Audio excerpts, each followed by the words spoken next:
ఇప్పుడు no cost cough syrup తో 60 రూపాయల విలువ గల ఇన్హేలర్ పూర్తిగా ఉచితం. దెబ్బకి దగ్గు జలుబు మాయం.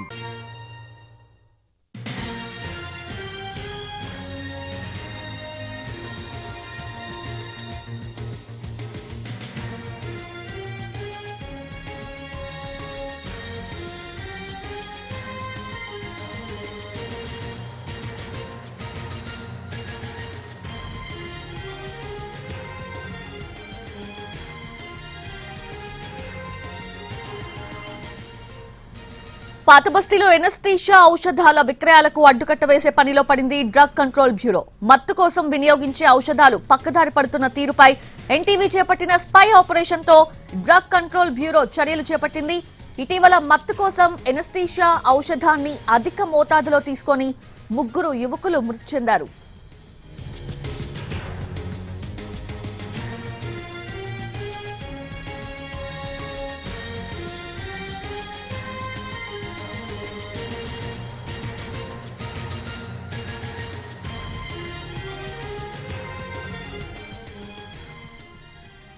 పాతబస్తీలో ఎనస్థీషియా ఔషధాల విక్రయాలకు అడ్డుకట్ట వేసే పనిలో పడింది డ్రగ్ కంట్రోల్ బ్యూరో. మత్తు కోసం వినియోగించే ఔషధాలు పక్కదారి పడుతున్న తీరుపై ఎన్టీవీ చేపట్టిన స్పై ఆపరేషన్ తో డ్రగ్ కంట్రోల్ బ్యూరో చర్యలు చేపట్టింది. ఇటీవల మత్తు కోసం ఎనస్థీషియా ఔషధాన్ని అధిక మోతాదులో తీసుకొని 3 యువకులు మృతి చెందారు.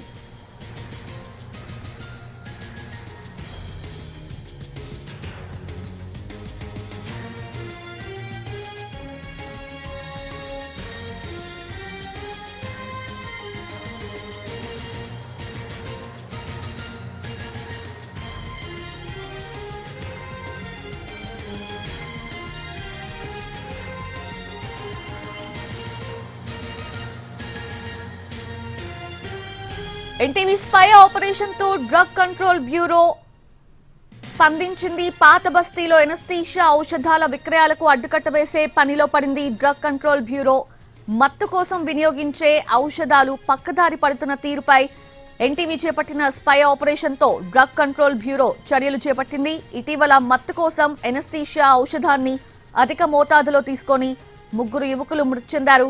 హైదరాబాద్ నగరంలో మొత్తం 63 మెడికల్ షాపులపై డ్రగ్ కంట్రోల్ బ్యూరో సోదాలు చేపట్టింది.